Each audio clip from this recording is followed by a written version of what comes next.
Mixed media doesn't need to be mysterious. It should be a fun and exciting adventure. This technique will help you explore with some really cool results.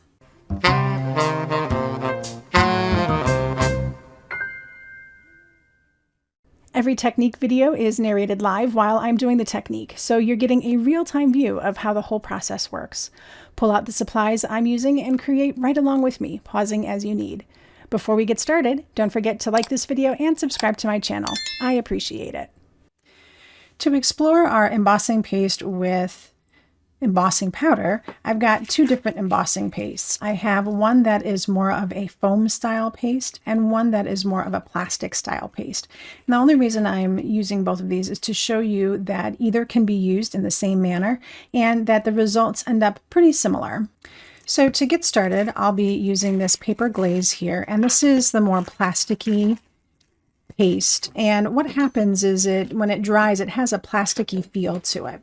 So what I'm going to do for both of these samples is take my embossing paste here, and on one side I'm going to use a stencil, and on the other side I'm just going to put some of the paste on its own, just like a swipe of it, so that you can see what it looks like when it's a little bit more freeform.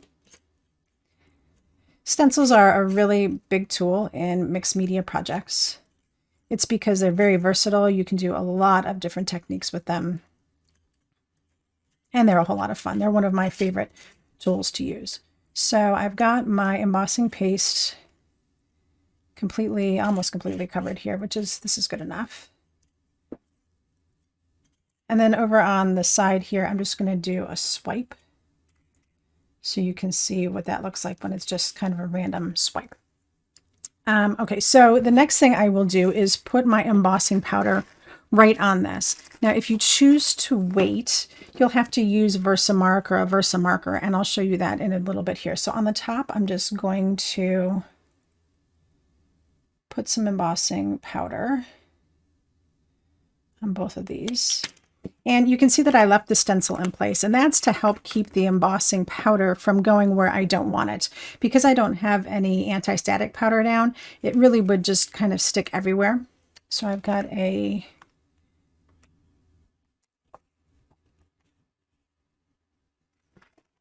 coffee filter here, and I'm just going to tap that off. And there we go. So now I've got start to my embossing paste and embossing powder. And on the bottom is where we will do it after it's dried, so I can show you how that works. For my second example, I'll be using this embossing paste from Ulta New. And when it dries, it is more of a foamy, marshmallowy kind of texture instead of a plasticky texture like the Picket Fence paste. So I wanted to just show the difference. They both work with this technique. One obviously ends up having more of a marshmallowy feel after you're done with it, and one is more of a plasticky feel. But you get the same results from both. It's always good to test your materials so you know exactly how they're going to work. So again, I've got some through the stencil here, and then I've got some off on the side. I always use a piece of press and seal on my containers, so that helps keep them fresh inside. All right. And again, I will go ahead and add my embossing powder just to the top half. And the cool thing about this is it's not going to go on everything. So you will get to see some of the white through it and some of the copper. Again, I'll just tap that off.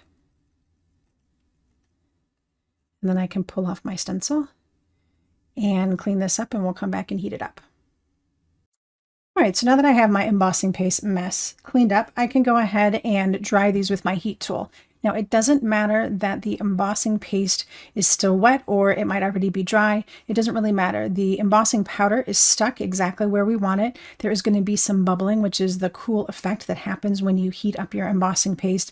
And we're going to get the same look no matter how dry the embossing paste is. And that's the same for both styles of paste.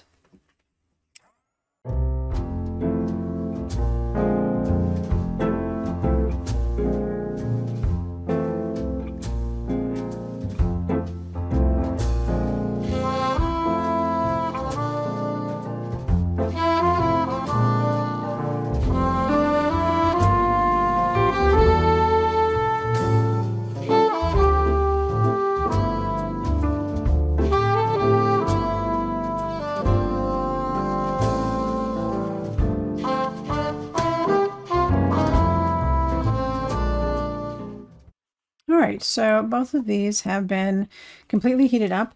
And as you can see, there was some bubbling going on, and that left us with some really cool texture, but it flattened itself back out. So even though it was bubbly for a minute there, it flattened out and it looks really, really cool. There's nice, clean, crisp lines because we embossed it with the stencil still in place. And we have gorgeous coverage. It's really a neat look. And then on this one here, again, everything is nice and dry. We got some really cool, bubbly detail. It looks like metal that has been oxidized and worn over the years. It's a really great start for an amazing look. So now you might be wondering, how can I heat emboss over my embossing paste if it's already dry? You know, say you want to add in a little bit of shimmer and you hadn't thought of it before. Everything is dry, but now you want to do that. It's very easy to do. So you just need to get a Versamark, either a stamp pad or one of these embossing pens. That will work too. And then if you want, you can bring your stencils back into play or you can leave them off. So if you want nice clean lines like this, I would put my stencil back in place like so. And then take my Versamark pad and just pounce that on everywhere that I want there to be embossing powder. Now here's what the cool thing is like if I wanted to just create the look on top of a swipe, I could do that over here and that would look really cool. So I'm going to do that on the side. But over here, I'm just going to swipe my pad and that's going to actually get embossing powder in the spaces and everything. So if we add our powder to this, let's see what we get.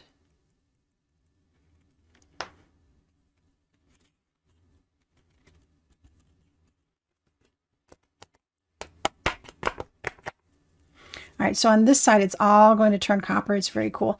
But over here, you can see I've got the pattern going and it's over part of the embossing paste and some of it's not. It's going to look really cool that way. So let's do the same thing with the foam embossing paste. And again, I'm going to put my stencil in place here. This one's a little harder because I've got to figure out the direction it was going and line it up. Okay, so I had it over here like that. So let's just move it over here. And I'm going to give this a little bit of a bounce. Now, I don't want to swipe so much on this one because if you drag across a foam style embossing paste, you are going to lift up the embossing paste. So you would rather just dab it onto this one.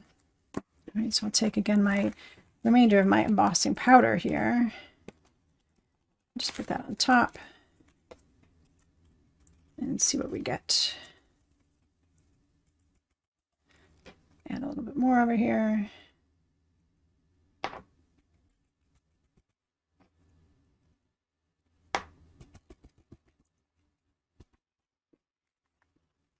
All right. And then I can heat these up again.